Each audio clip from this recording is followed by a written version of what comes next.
Dis à quelqu'un, un néant qui se reconnaît et qui ne prétend pas se suffire. C'est pourquoi celui qui dit mon âme a soif de Dieu, il est toujours insuffisant, il se sent toujours dépendant de Dieu. Le moment où vous arrivez à être indépendant et où vous n'avez plus besoin de Dieu, c'est fini. Parce que vous n'avez plus soif. Regardez, quelqu'un a fait l'exercice. Tu donnes 3 bouteilles d'eau minérale, n'importe quelle eau, 1,5 litre à quelqu'un, il boit. 1,5 litre, il prend deuxième, il boit. Au bout de la 3e bouteille, il ne peut plus boire. C'est pas ça? Il a juste envie d'aller aux toilettes. Il n'a même pas envie de boire. Il ne peut plus boire. C'est pas ça? Il y a des chrétiens qui n'ont plus soif. C'est pourquoi ils se perdent. Et remarquez, même quand tu n'as pas faim,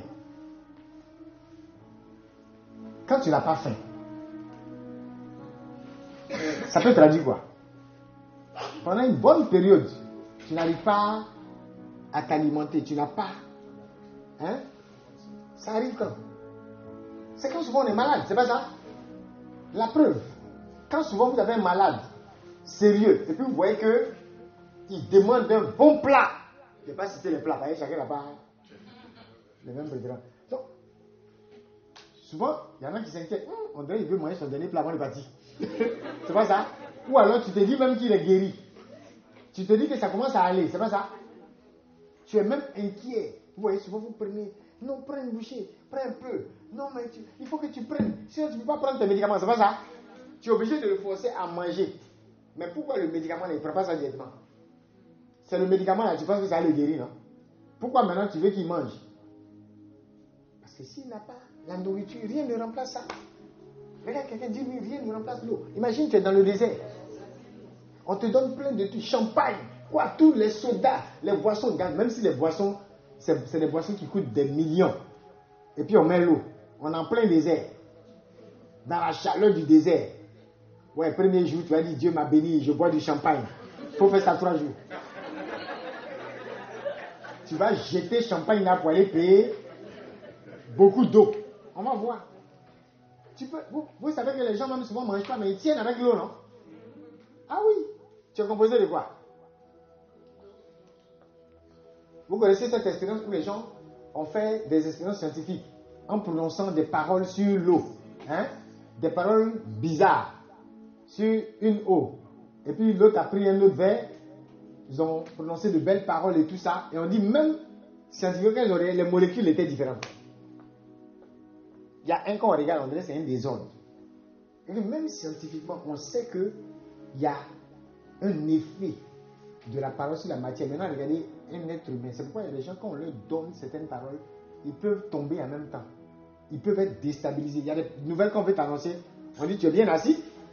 C'est pas ça? On dit, tu es où? La famille, ou bien souvent on veut t'annoncer un décès. Et puis on dit, ouais, il y a ton papa, bon, il ne se sent pas trop bien, il veut te voir. Quand il arrive, le musée, il est mort depuis. Tu vois un peu, non? Parce qu'on ne veut pas te dire ça comme ça. Il y a des choses si tu entends. Alors que c'est une parole. On ne t'a pas piqué quelque chose. Mais il y a des gens, une parole qu'ils entendent et ils s'évanouissent. Pourtant, c'est quoi? Une parole. Imaginez la charge que ça transporte. Est-ce que vous suivez? C'est des secrets, hein? Attrapés. Donc, celui qui a soif de Dieu, il apprendra à vivre de cette loyauté. Et quand tu es loyal, tu marches dans des pas d'humilité. Parce qu'il faut de la loyauté pour tenir. Aujourd'hui, là, vous créez une entreprise. Quelqu'un fait 2 mois avec vous. Il a appris 2-3 de vos procédures.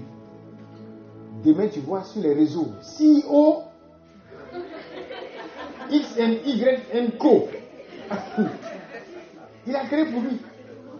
Avec tes 2-3 qui... Parfois, il ne sait pas qu'il y a autre chose. Hein. Les gens sont pressés pour se faire appeler CEO. Et de toute façon, ils souffrent, ils ne vous disent pas. Maintenant, après, ils sont obligés de, comme on dit, fake life. C'est ça, non? fake life. Oubliez de tricher. Comme on dit en anglais, fake it till you make it. C'est pas ça? Il faut tricher jusqu'à... Il y a des gens qui sont capables de vendre à l'aéroport. Mais c'est pour mon papa. Mon papa est le détenteur, il est l'actionnaire majoritaire. Et puis de toute façon, il va te présenter les choses. Il se monte dans un jet privé quelque part. Oh, il est assis quelque part. C'est dessin. Bon, c'est... Hey. Comme d'autres, on les voit au bord d'un véhicule. Quand tu regardes là, ça ne roule pas. Mais elle est là. Ah, tu n'avais pas permis. Instagram.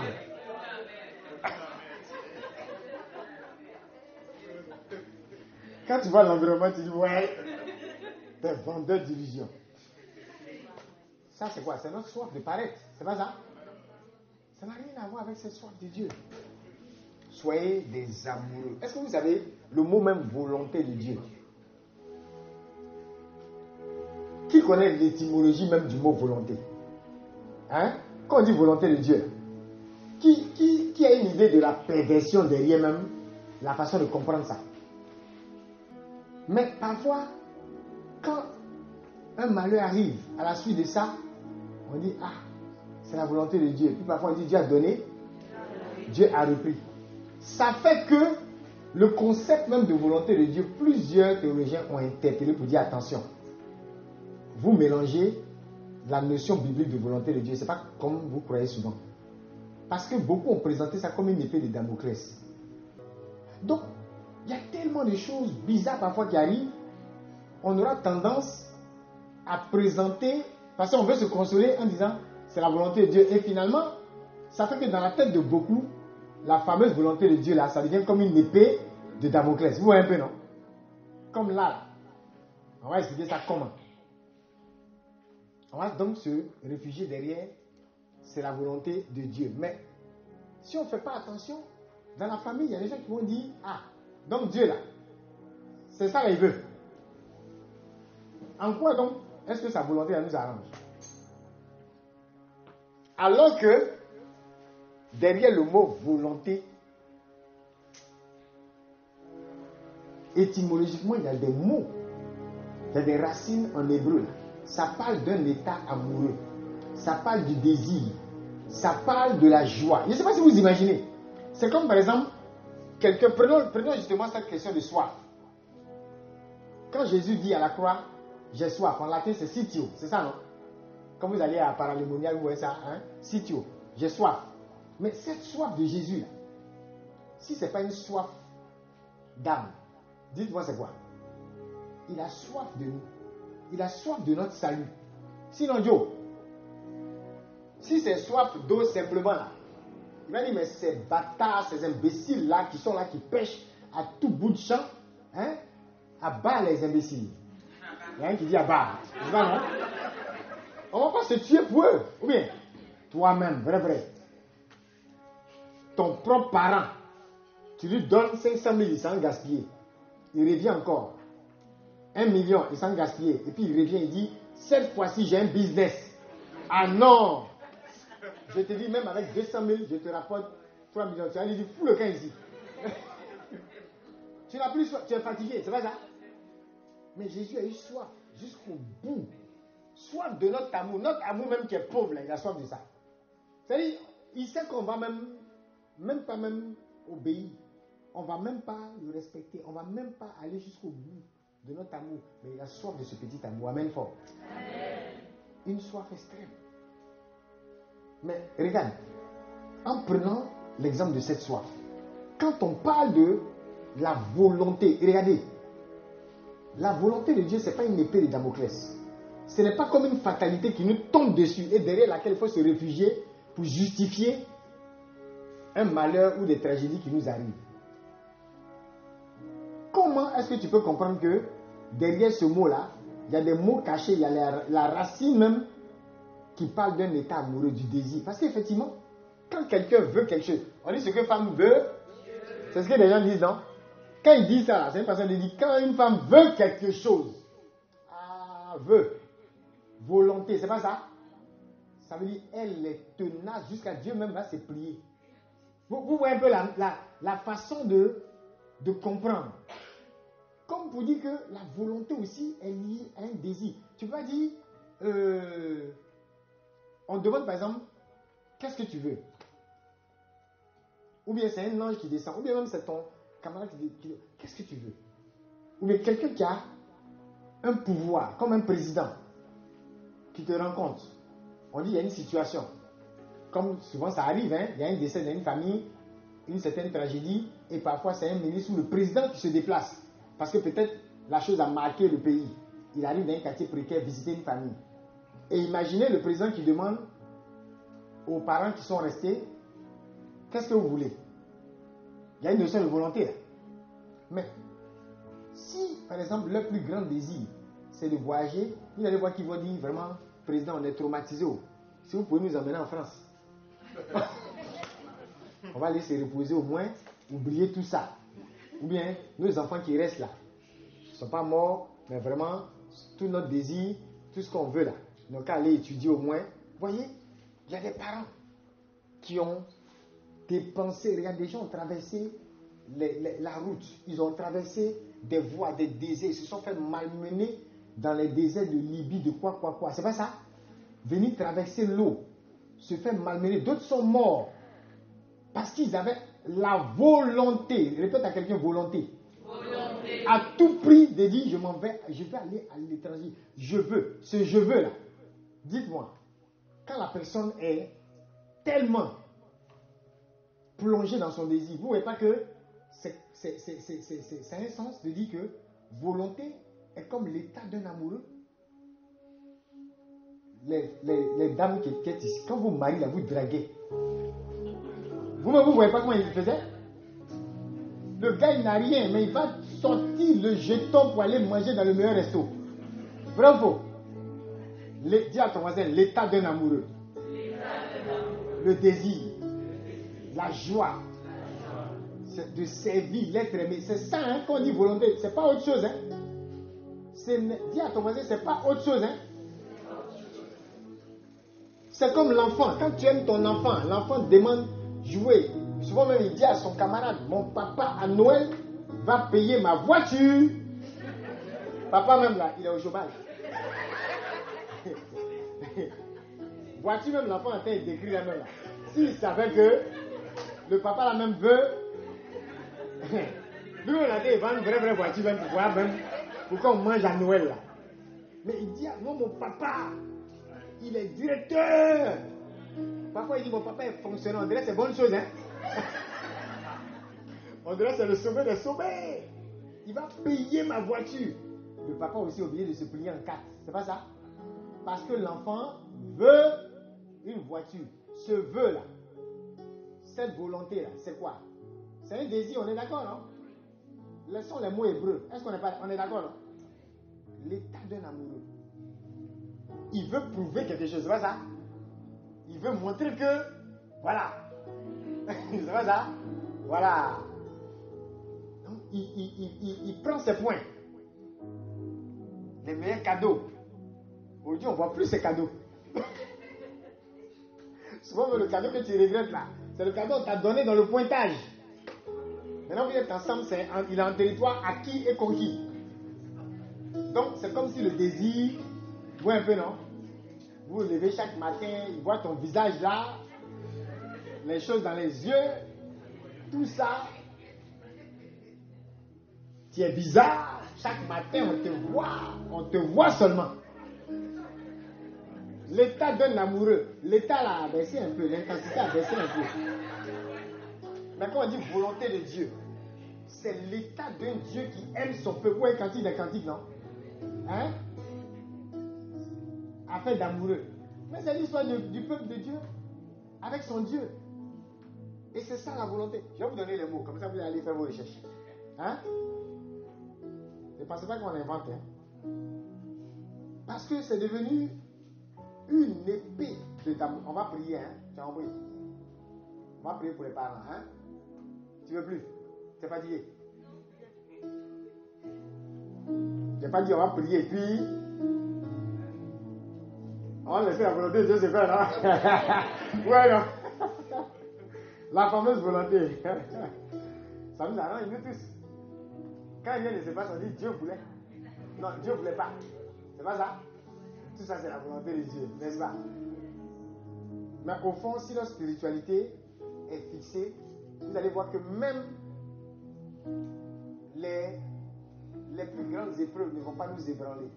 Ou bien, ça ne va pas nous ébranler.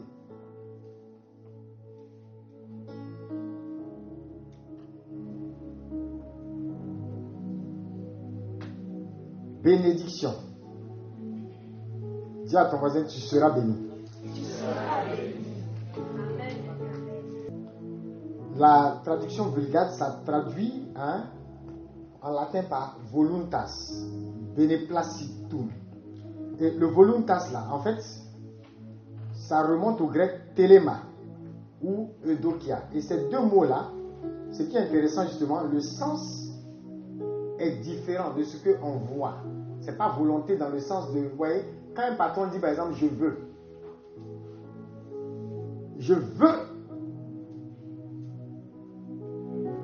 que ce produit soit lancé d'ici 3 mois. La femme elle est fâchée quand elle dit ça. C'est pas ça? Donc il y a un esprit de contrainte. Est-ce que vous voyez?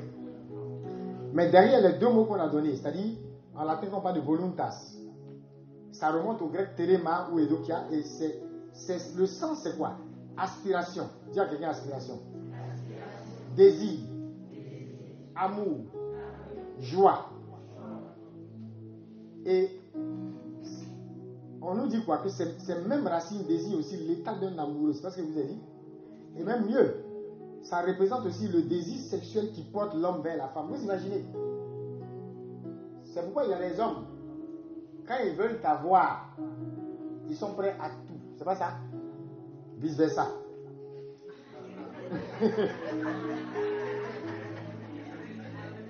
Donc imaginez. Vous voyez pourquoi le cantique des cantiques a un sens, hein? L'histoire de l'amour de Dieu pour son peuple. Un peuple à la nuque raide, un peuple têtu. Mais les hommes même, on est tous comme le peuple d'Israël. Têtu. C'est pas ça? Mais Jésus meurt pour nous. Alors, Romain dit, alors que nous étions pécheurs. Ça dit, ça valait même pas la peine de mourir pour des gens comme ça. C'est quand on est pécheur là même qu'il meurt pour nous. Vous voyez pas que il avait ce désir, il avait cet amour, il avait cette joie de nous sauver, cette aspiration. Et c'est ça la volonté.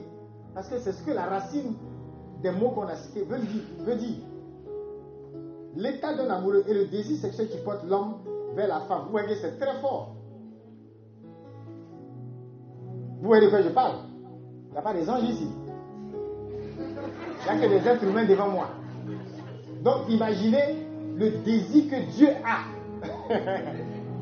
C'est plus fort que le désir sexuel là même. Vous imaginez? C'est pas petit amour. Amen fort. Voilà. Souvent quand vous lisez cantique des cantiques, vous êtes choqués. L'amour de Dieu, ça surchoque. Ça dépassait même ce choc là. Amen. Et c'est ce que le prophète Isaïe chante. Tu seras une couronne brillante dans la main de Yahvé, un diadème royal dans la main de Dieu. On ne te nommera plus délaissé, ni ta terre désolation. Ça c'est le passage d'Isaïe 62, versets 3 à 5. Non, tu t'appelleras ma plaisance et ta terre épousée. Regardez dans vos versions. Au lieu de plaisance, c'est quoi? Regardez. Quand tu plais à Yahweh, dis à quelqu'un, tu plais à ton Dieu. Tu plais à ton Dieu. Plaisance, là, deux ne vont pas. Tu plais à ton Dieu. De la façon dont l'amoureux, vous voyez un peu, non? Voilà. Qui a trouvé? Dans toi, ta version, c'est quoi? Isaïe 62, 3 à 5. Non, tu t'appelleras ma plaisance. Non pas désolation, non pas délaissé. Et ta terre épousée. Vous avez vu que dans beaucoup d'écrits de saints, on parle parfois de l'union mystique, non? Hein? Voilà, beaucoup de Sainte Catherine de Sienne, beaucoup de saintes étaient comme des épouses. C'est pas comme ça on dit? Elles avaient le titre d'épouse du Christ, n'est-ce pas? C'est vrai, non? Comme un jeune homme épouse une fille, celui qui te construit t'épousera. Et comme l'époux se réjouit de son épouse, ton Dieu se réjouira de toi. Est-ce que vous voyez maintenant le sens que la volonté de Dieu peut prendre? Donc, à la base, c'est de l'amour. Maintenant, si ma soeur ne comprend pas ça, ou bien elle vit quelque chose qui est de l'ordre du tragique, ça va être difficile, vous voyez? Elle va plutôt voir la volonté de Dieu comme une épée de Damoclès, ou bien comme quelque chose d'une fatalité, mais qu'il faut juste accepter, parce que c'est Dieu qui l'a fait. Vous voyez un peu? Mais quand ce qu'on entend de lire là, vous voyez que c'est une autre perspective. Vous suivez? On parle ici de l'amour. Certains d'entre vous êtes arrivés ici en France. Parce que vous dormiez, vous rêvez, c'est France seulement vous voyez. D'autres ont rêvé à la France. Hey, ils ont rêvé. Prière, c'est France. Se lève le matin, c'est France. Démarche, c'est d'autres même peut-être depuis ces deux mêmes qui ont commencé à faire les recherches pour voir à l'ambassade, on demande quel papier.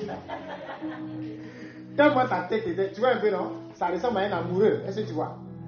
Mais à la fin, on m'a dit quoi? Il voulait aller en France. C'est pas la même volonté là, mais c'est une volonté qui est dans un sens d'aspiration, qui est dans un sens de désir. Et quand c'est très fort, c'est comme cet état d'un amoureux. On a tous compris, non? C'est clair? Ma plaisance là, ça veut dire quoi là-bas dans ta version? On t'appellera mon plaisir. Mon plaisir. Et on l'appellera et l'on appellera ta terre mariée. Vous voyez car un peu, non? l'Éternel prend plaisir en toi et ta terre aura un mari. Est-ce que vous suivez maintenant? Maintenant, est-ce que Dieu lui-même, qui épouse son peuple et qui a un désir d'amour aussi fort, peut donc, dans cette volonté-là, faire quelque chose qui contredit cet amour-là? Vous voyez que pratiquement sa volonté se confond à une aspiration qui tente vers l'amour et qui est même de l'amour. Donc, allons chercher ailleurs nos malheurs, nos tragédies. Mais la volonté de Dieu, elle n'est que pour notre bien. Dis amen très fort. Amen. Alléluia. Donc, c'est ça. Sa volonté, son téléma. C'est le terme téléma en grec. Qu'il aime le peuple juif malgré ses nombreuses infidélités. Pareil pour le Christ. Il a soif, sitio. Il a soif. Une soif extrême pour notre salut, malgré nos infidélités. C'est même pour nos infidélités là qu'il est venu mourir. C'est pas ça? Est-ce que quelqu'un a compris ça?